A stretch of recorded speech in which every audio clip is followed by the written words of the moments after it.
Good morning, everybody. This is Michele Brittany, and I'm with Fanboy Comics. We are here for day one of WonderCon, and we're at the DC Comics booth.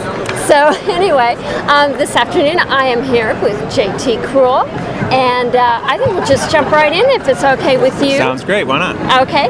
Well, you have a new series coming out from DC Comics titled Bloodlines. It's described as a dark and horrifying science fiction epic. Can you tell us more? It is, absolutely. The story essentially is about a small town where there's an alien infestation of these little parasite aliens, and they infect people, and the people get what you might call powers, but they're actually more like curses to them. And it's all about how they kind of cope with the trauma of what they're going through and how it basically affects like the whole town. So it's a very kind of Stephen King kind of Lovecraftian kind of tale about this small town kind of thrust into total chaos because of this alien infestation. Oh, I'm looking forward to it. So now, as fans may or may not know, Bloodlines was a major crossover back in 1993. So you've already alluded to Stephen King and H.P. Lovecraft. What kind of research did you do in preparation for this series? Well, going back and reading, they did a series of annuals years ago, DC did, where it was the Bloodlines storyline, and they had all these characters that were created and through each of the annuals, and it had an overall arc to it. So I went back and kind of reread all of that, but a lot of it is really taking kind of the core concept of that notion of being infected and someone being poisoned from the inside, this whole notion of the enemy being within you.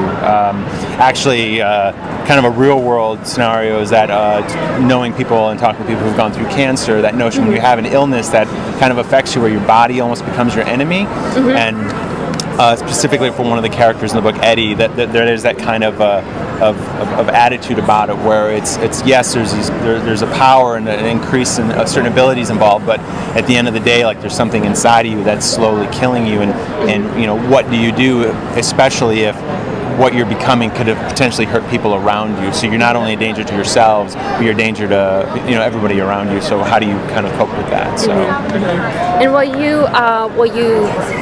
have you gone back to those original and actually taken a look? Will we actually see some of the original series in this new series as well? You're definitely going to see some of the characters are definitely taken from the older series. It is kind of a reimagining of it, so it kind of starts from fresh, so we're not kind of picking up the kernels and continuing along those specific characters as they appeared in those annuals and in subsequent issues throughout DC history. We're kind of doing a whole new take on it. So I almost liken it to like what Ron Moore did with Battlestar Galactica, where he took a really cool concept and he kind of updated it and kind of did a different type of spin on it, and where when the DC did it in the past, it was more of a superhero kind of book.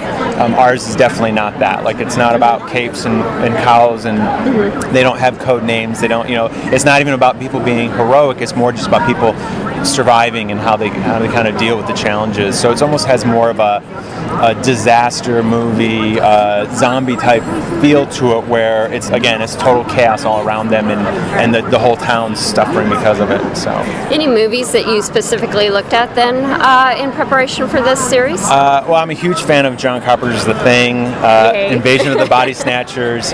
Those are two, I think, that really kind of pull in terms of, like, I guess, a feel for it. It's funny, I grew up watching Steven Spielberg films, so you go back to like Close Encounters or E.T., but also the movie he did with J.J. Abrams, Super 8. I love like how that really kind of captured like that world, and in many ways, like almost like the Spielberg childhood world is almost like our Norman Rockwell, right? It's kind of what we think of as Americana, and so it has that little bit of that feel to it. So you definitely see a lot of that aspect into it. But definitely The Thing and Invasions of the Body Snatchers is definitely a huge kind of pull in terms of the tone, especially of what we're trying to do. Sounds very exciting. Now you're being paired again with the artist V. Ken Marion. Yep. And how's that like being able to work with him again? That's fantastic. V. Ken and I have been working together on several projects in a row now. He did a creator-owned book with me called Journey. We did a volume of Soulfire over at Aspen. And we've been working together for about 3.5 years now. And he's a huge DC fan. And ever since we started working together, he was like, yeah, I really want to work and get in, crack into the DC world. And so as we were finishing up Journey, we kind of talked, and I said, well, look, here's this idea. Would you want to maybe see if we could do it at DC? And was great. It's been awesome. And so Weekend's on the art. It's amazing. Sean Parsons doing the ink, and Dollhouse is doing colors. It's just the book looks phenomenal. The first issue comes out in April, and I just got to see like the whole finished like PDFs of it, and it's beautiful. And I couldn't be happier. It's just really dark but great, like character-driven kind of horror science fiction stories. Oh, it sounds exciting. Now we've actually fans have gotten to see the covers of the books, both Marion's cover as well as the variant from Jill Thompson. What do you think of them? I think they're great.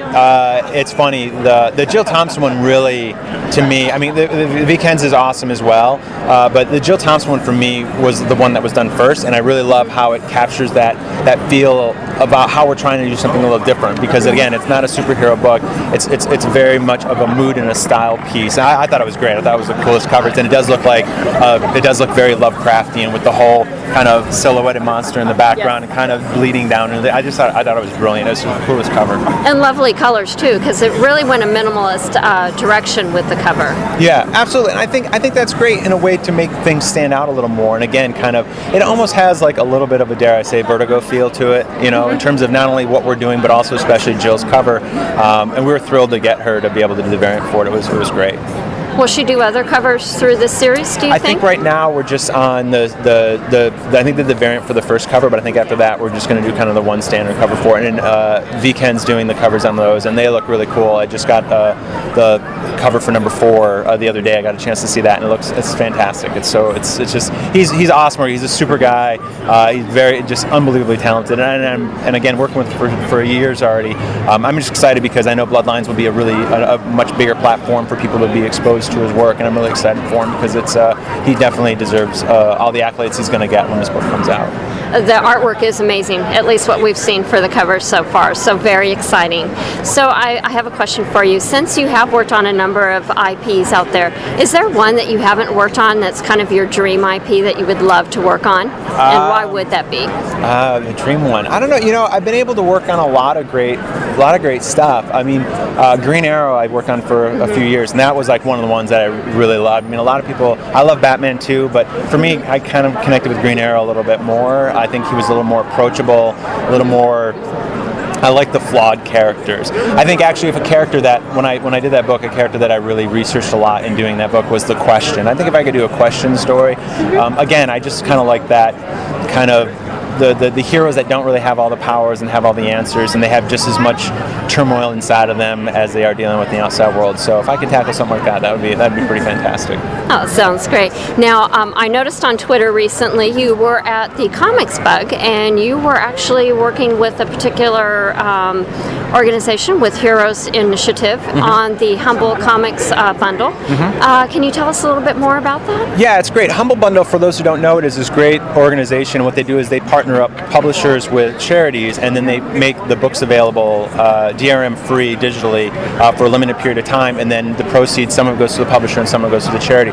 So Aspen Comics is partnered up with Hero Initiative, and so they're doing an Aspen Humble Bundle right now, and it just launched Wednesday, and it's going on for the next couple weeks, and it's essentially great because it's a pay what you want. So you can pay $1, you can pay $5, you get all these tons of free books, and it's a great way to help out Hero Initiative. It's also a great way for Aspen, for us to kind of get some of the books a little more out there a little more, and also a chance for people who, you know, they only have so many dollars to spend on books, and obviously they spend a fair share on DC books, which they should.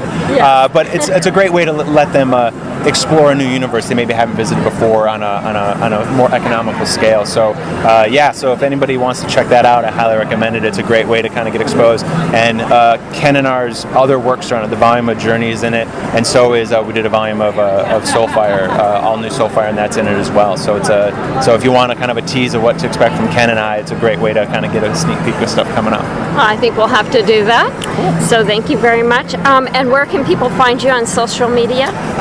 Facebook and Twitter is kind of the standard norms. I can't. I try to do a couple more, but I can't handle more social media sites than that. So I found that those have been. Plus, I'm not an artist, so Instagram, I don't really have the cool sketches and pages in development to put up. So apparently, my printed scripted pages don't get quite the wow factor as the art. So So Twitter, just my name, Twitter, and then Facebook are the best ways to get a hold of me. Well, wonderful. Well, thank you very much for your time today. Absolutely. I Thanks for wish having you me. all the best on all of your endeavors. Thank you so much. Thanks for being here. And well, that's Michele with Fanboy Comics here at WonderCon. If you want to see more Fanboy Comics, you can go to www.fanboycomics.net to see more of what we have.